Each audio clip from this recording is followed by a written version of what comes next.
ಹಾಗಾದ್ರೆ top stories ನೋಡ್ಬಿಡೋಣ ಯಾವ್ಯಾವ ಸುದ್ದಿ ಇದಾವೆ ಇವತ್ತು ಅಂತ ಹೇಳಿ. ಅದರಲ್ಲೂ ಮೊದಲೇದು ನೋಡಿ, ಬೆಂಗಳೂರಲ್ಲಿ ಕಳೆದ 2 ದಿನಗಳಿಂದ ನೋಡ್ತಾ ಇದ್ದೀವಿ, ಮಳೆರಾಯ ಅಬ್ಬರಿಸಿ ಬೊಬ್ಬಿರಿಸ್ತಾ ಇದ್ದಾನೆ. ಬಹುತೇಕವಾಗಿ ಎಲ್ಲರೂ ಅನ್ಕೊಂಡಿದ್ರು ಗ್ರೇಟರ್ ಬೆಂಗಳೂರಲ್ಲ, ಇದು ವಾಟರ್ ಬೆಂಗಳೂರು. ಗ್ರೇಟ್ ಮಾಡಕ್ ಹೋಗ್ತೀವಿ ಅಂದ್ರು, ಆದ್ರೆ ಬ್ಯಾಡ್ ಆಗ್ತಾ ಇದೆ. ಬೆಂದ ಕಾಳೂರಲ್ಲ, ಇದು ನೆಂದ ಕಾಳೂರು ಅಂತ ಹೇಳಿ. ಸಿಲಿಕಾನ್ ಸಿಟಿ ಬೆಂಗಳೂರಿನಲ್ಲಿ ಮಳೆಯ ಅವಾಂತರ ಹೆಚ್ಚಾಗ್ತಾ ಇದೆ. ಬಹುತೇಕ ರಸ್ತೆಗಳಲ್ಲಿ ನೀರು ತುಂಬಿಕೊಂಡು ಹರಿತಾ ಇದೆ.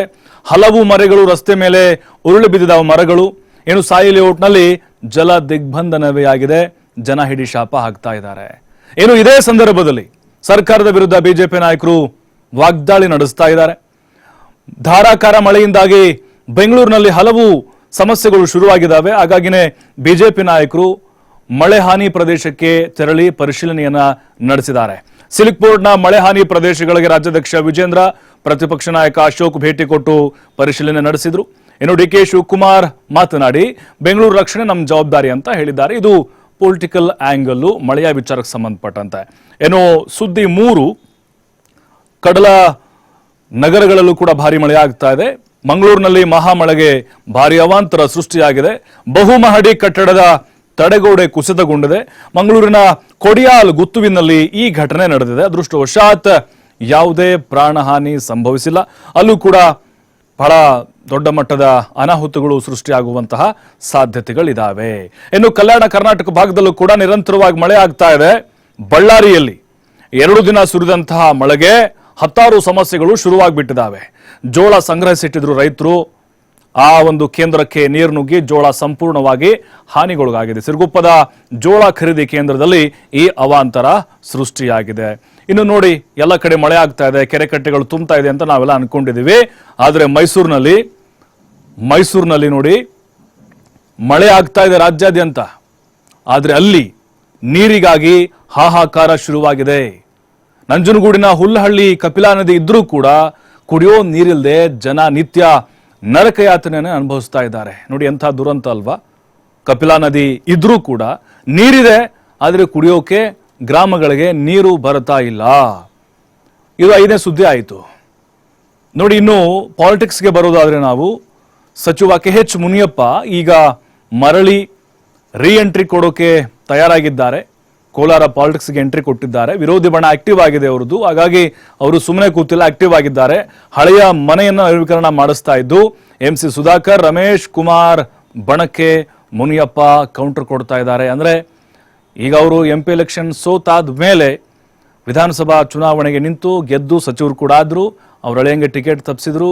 ಅಲ್ಲಿ ಅವರ ವಿರೋಧಿ ಬಣ ಆಕ್ಟಿವ್ ಆಯಿತು. ಈಗ ಮತ್ತೆ ಅವರು ಎಂಟ್ರಿ ಕೊಡ್ತಾ ಇದ್ದಾರೆ. ಇನ್ನು ಧರ್ಮಸ್ಥಳದ ಆಕಾಂಕ್ಷ ನಿಗೂಢವಾಗಿ ಸಾವನ್ನಪ್ಪಿರುವಂತಹ ಪ್ರಕರಣ ಇದೆಯಲ್ಲ, ಇದು ಒಂದೊಂದು ಟ್ವಿಸ್ಟ್ಗಳನ್ನ ಪಡೆದುಕೊಂಡು ಹೋಗ್ತಾ ಇದೆ. ನಾಳೆ ಬೆಳಗ್ಗೆ ಧರ್ಮಸ್ಥಳದ ಬೋಳಿಯಾರುಗೆ ಆಕಾಂಕ್ಷ ಮೃತದೇಹ ಆಗಮಿಸುತ್ತೆ. ಪಂಜಾಬ್ನಿಂದ ದೆಹಲಿಗೆ ವಾಹನದ ಮೂಲಕ ರವಾನೆ ಆಗುತ್ತೆ. ಅದಾದ್ಮೇಲೆ ಅಲ್ಲಿಂದ ದೆಹಲಿಯಿಂದ ಬೆಂಗಳೂರಿಂದ ಧರ್ಮಸ್ಥಳಕ್ಕೆ ರವಾನೆ ಆಗುತ್ತೆ. ಈತ ಆಕಾಂಕ್ಷ ಪೋಷಕರ ಒತ್ತಾಯಕ್ಕೆ ಜಲಂಧರ್ ಪೊಲೀಸರು ಮಣಿದು ಮತ್ತೊಂದು FIR ದಾಖಲು ಮಾಡಿದ್ದಾರೆ. ಜೊತೆಗೆ ಆರೋಪಿ ಬಿಜಿಲ್ ಮ್ಯಾಥೂನ್ ಅನ್ನು ಕೂಡ ಬಂಧನ ಮಾಡಿದ್ದಾರೆ. ನೋಡಿ, ಇವೆಲ್ಲ ಸುದ್ದಿಗಳು ಇವತ್ತು ಲೈವ್ ಕರ್ನಾಟಕದಲ್ಲಿ ನಾವು ಆಯ್ಕೆ ಮಾಡಿಕೊಂಡಿರೋದು. ನಮಗೆಲ್ಲ ಗೊತ್ತೇ ಇದೆ, ಕಳೆದ 2-3 ದಿನಗಳಿಂದ ಬೆಂಗಳೂರಿನಲ್ಲಿ ಮಳೆಯ ಅವಾಂತರಗಳು ಏನಾಗಿದೆ ಅಂತ ಹೇಳಿ. ಅಂದ್ರೆ ಜಲಾಸುರನ ಅಟ್ಟಹಾಸ. ಬಹುತೇಕ ಪ್ರದೇಶಗಳಿಗೆ ನೀರು ನುಗ್ಗಿದೆ. ನೀರು ನಿಲ್ಲುವಂತಹ ಪ್ರದೇಶ ಇದು ಅಥವಾ ನೀರು ನಿಲ್ಲದೇ ಇರುವಂತಹ ಪ್ರದೇಶ ಇದು ಅಂತ ಹೇಳಲಿಕ್ಕೆ ಸಾಧ್ಯ ಇಲ್ಲ. ಅಂತಹ ಚಿತ್ರಣ ನಮ್ಮ ಬೆಂಗಳೂರಿನಲ್ಲಿ ಕಂಡು ಬರ್ತಾ ಇದೆ. ಹಾಗಾದ್ರೆ ಮೊದಲ ಸುದ್ದಿ ನೋಡ್ತಾ ಹೋಗೋಣ. ಸಿಲಿಕಾನ್ ಸಿಟಿ ಬೆಂಗಳೂರಿನಲ್ಲಿ ಮಳೆಯ ರಗಳೆ ಹೇಗಿದೆ, ಜನರು ಹೇಗೆ ಕಷ್ಟ ಅನುಭವಿಸ್ತಾ ಇದ್ದಾರೆ. ಅನ್ನ ಇಲ್ಲ, ನೀರಿಲ್ಲ, ನಿದ್ದೆ ಇಲ್ಲ. ಸಿಲಿಕಾನ್ ಸಿಟಿ ಬೆಂಗಳೂರಿನಲ್ಲಿ ಮಳೆ ಅವಾಂತರ ನಿಲ್ತಾ ಇಲ್ಲ. ನೀರಲ್ಲಿ ತೇಲ್ತಾ ಇದೆ ಬದುಕು. ಅನ್ನ ಇಲ್ಲ, ನೀರು ಇಲ್ಲ. ಮನೆಗಳಲ್ಲಿ ನೀರು ತುಂಬಿ ಜನರು ನರಕಯಾತನೆ ಅನುಭವಿಸ್ತಾ ಇದ್ದಾರೆ. ಮನೆಗಳಿಂದ ನೀರನ್ನ ಹೊರಹಾಕಲಿಕ್ಕೆ ಜನರು ಹರಸಾಹಸವನ್ನ ಪಡ್ತಾ ಇದ್ದಾರೆ.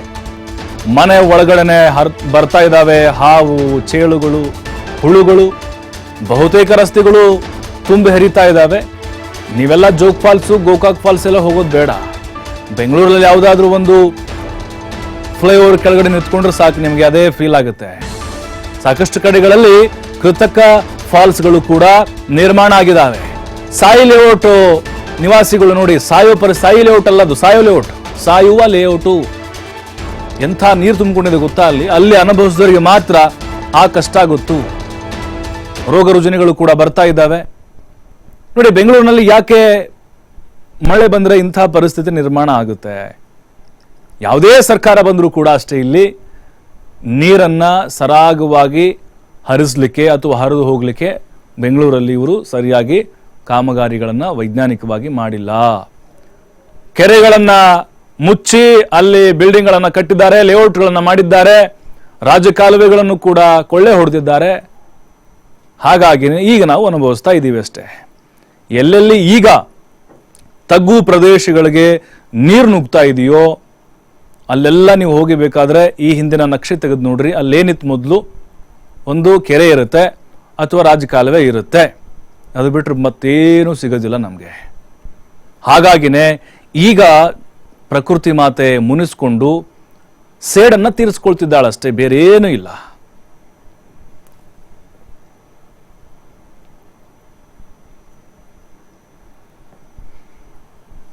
ಇನ್ನು ಬೆಂಗಳೂರಿನಲ್ಲಿ ಇನ್ನೆಷ್ಟು ದಿನಗಳ ಕಾಲ ಮಳೆ ಅವಾಂತರ ಇರುತ್ತೆ, ಮತ್ತೆ ಗ್ರೇಟರ್ ಬೆಂಗಳೂರು ಏನೆಲ್ಲ ಕ್ರಮಗಳನ್ನ ತೆಗೆದುಕೊಂಡಿದೆ, ಇದೆಲ್ಲದರ ಬಗ್ಗೆ ಮಾಹಿತಿನ ಕೊಡ್ಲಿಕ್ಕೆ ನಮ್ಮ ಪ್ರತಿನಿಧಿ ಗಣೇಶ್ ನೇರ ಸಂಪರ್ಕದಲ್ಲಿದ್ದಾರೆ. ಗಣೇಶ್, ನೋಡ್ತಾ ಇದ್ದೀವಿ ಕಳೆದ 2 ದಿನಗಳಿಂದ ಸಿಲಿಕಾನ್ ಸಿಟಿಯಲ್ಲಿ ಜಲಾಸುರನ ಅಟ್ಟಹಾಸ.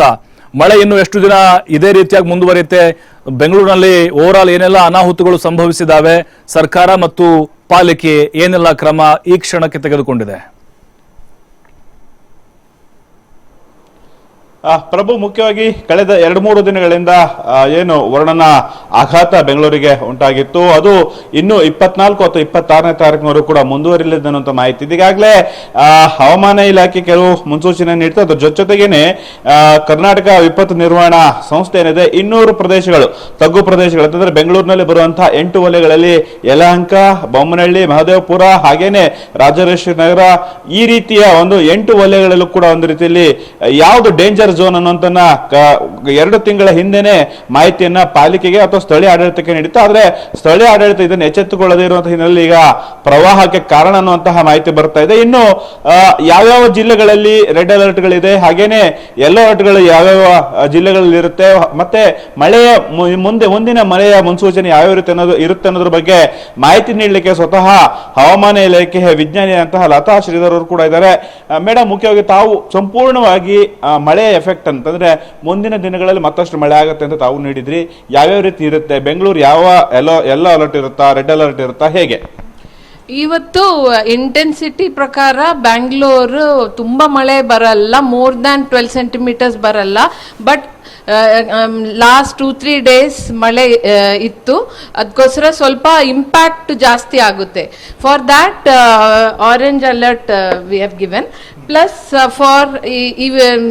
ಫಾರ್ ದ ನೆಕ್ಸ್ಟ್ 2 ಡೇಸ್ ಕರಾವಳಿ ಜಿಲ್ಲಾ, ಉತ್ತರ ಕನ್ನಡ, ಉಡುಪಿ ಮತ್ತೆ ದಕ್ಷಿಣ ಕನ್ನಡ ರೆಡ್ ಅಲರ್ಟ್ ಇವತ್ತು, and tomorrow also like most of the coastal areas red alert.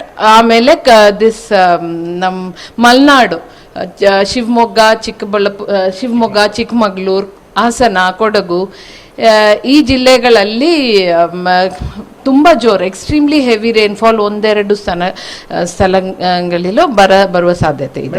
ಪ್ರಮುಖವಾಗಿ ಬೆಂಗಳೂರಲ್ಲಿ ಕೆಂಗೇರಲ್ಲೂ ಕೂಡ ಒಂದು ರೀತಿಯಲ್ಲಿ ಹೈಯೆಸ್ಟ್ ಮಳೆ ಆಗಿತ್ತು. ಟೋಟಲಿ 1 ಗಂಟೆಗೆ 130 ಮಿಲಿಮೀಟರ್ ಅಷ್ಟು ಮಳೆ ಆಗಿದೆ ಅನ್ನುವಂಥ ಮಾಹಿತಿ ಅಧಿಕಾರಿಗಳು, ಸರ್ಕಾರ ಹೇಳುತ್ತೆ.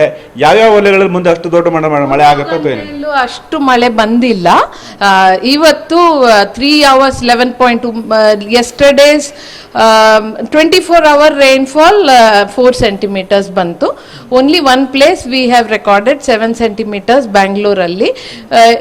ತಗ್ಗು ಪ್ರದೇಶ ಪೀಪಲ್ ಸ್ವಲ್ಪ ಎಚ್ಚರಿಕೆಯಾಗಿ ಇರಬೇಕು. ಅವರು ಸ್ವಲ್ಪ ಅವರ ಪೊಸಿಷನ್ಸ್ ಬಿಲಾಂಗಿಂಗ್ಸ್ ಅಲ್ಲಿ ಸ್ವಲ್ಪ ಇದು ಜಾಗೃತಿ ಆಗಿರ್ಬೇಕು. ಎಷ್ಟು ದಿನ ಮಳೆ ಮುಂದುವರಿಯುತ್ತದೆ? 24ರವರೆಗಿದೆ, 26ರವರೆಗಿದೆ ಅಂತ ಹೇಳ್ತಾರೆ. ಅರಬ್ಬಿ ಸಮುದ್ರದ ವಾಯುಭಾರ ಕುಸಿತ ಕೂಡ ಕಾರಣ ಅನ್ನುವಂತಹ ಮಾಹಿತಿಗಳು ನೀಡ್ತಿದ್ದಾರೆ. ಅರಬ್ಬಿ ಸಮುದ್ರ ವಾಯುಭಾರ ಕುಸಿತ ಕಾರಣ mainly will be for ghat areas as well as for the ಕರಾವಳಿ ಜಿಲ್ಲೆಗಳು. ಮತ್ತೆ ಇದು ಬೆಂಗಳೂರಲ್ಲಿ ಇರುತ್ತೆ, ಬಟ್ ತುಂಬಾ ಜೋರ್ ಮಳೆ 2-3 ಡೇಸ್ ಸ್ವಲ್ಪ ಕಡಿಮೆ ಆಗುತ್ತೆ. ಆಮೇಲೆ increase in rainfall activity we are expecting, because monsoon onset over Kerala ಇದು next 4-5 days we are expecting. So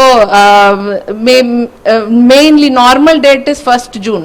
So if it will onset 1 week in ಮುಂಚೆ ಅಲ್ಲಿ Kerala onset, if it happens, then advance, if there is no delay, then we will also Karnataka ಅಲ್ಲಿ onset ಸ್ವಲ್ಪ ಮುಂದೆ ಆಗುವ ಸಾಧ್ಯತೆ ಇದೆ. Okay ಪ್ರಭು, ಒಟ್ಟಾರೆ ಇದು ಲತಾ ಶ್ರೀಧರ್ ಅವರು ಹೇಳುವಂತ ಮಾಹಿತಿ ಪ್ರಕಾರ ಈ ಬಾರಿಯ ಮುಂಗಾರು ಅತಿ ಶೀಘ್ರದಲ್ಲೇ ಬರುತ್ತೆ. ಸಹಜವಾಗಿ ಪ್ರತಿ ವರ್ಷವೂ ಕೂಡ ಜೂನ್ ಮೊದಲ ವಾರದಲ್ಲಿ ಬರ್ತಿತ್ತು, ಆದ್ರೆ 1 ವಾರಗಳ ಮುಂಚೆ ಅಂತಂದ್ರೆ ಕೇರಳದಲ್ಲಿ ಬಂದಂತಹ ವಾತಾವರಣ ಇದೆ, ಅದು ಕರ್ನಾಟಕ ಕೂಡ ಅಪ್ಪಳಿಸುತ್ತೆ. ಹಾಗಾಗಿ ಮುಂಗಾರು ಆರಂಭ ಆಗುವಂತಹ ದಿನಗಳು ನಾವು ಮುಂದೆ ಕಾಣಬಹುದು. ಆದ್ರೆ ಬೆಂಗಳೂರಿನಲ್ಲೂ ಕೂಡ ಮಳೆ ಮಂದಗತಿಯಲ್ಲಿ, ಅಂತಂದ್ರೆ ನಿನ್ನೆ ಮೊನ್ನೆ ಸುರಿದಂತಹ ಅಥವಾ ಮೊನ್ನೆ ಹಿಂದಿನ ದಿನ ಸುರಿದಂತಹ ಧಾರಾಕಾರ ಮಳೆ ಅಥವಾ ಆ ಪ್ರಮಾಣದ ಮಳೆ ಮುಂದೆ ಇನ್ನು 2-3 ದಿನಗಳಲ್ಲಿ ಆಗಲ್ಲ. ಬಟ್ ಮಳೆ ಆಗುತ್ತೆ, ಯಾವುದೇ ರೀತಿ ಹಾನಿಯಾಗುವಂತಹ ಮಳೆ ಇಲ್ಲ ಅನ್ನುವಂತಹ ಮಾಹಿತಿಯನ್ನ ಲತಾ ಶ್ರೀಧರ್ ಅವರು ನೀಡ್ತಿದ್ದಾರೆ. ಪ್ರಭು, ಥ್ಯಾಂಕ್ ಯು ಗಣೇಶ್ ಹೆಗಡೆ ತಮ್ಮೆಲ್ಲ ಮಾಹಿತಿಗಾಗಿ.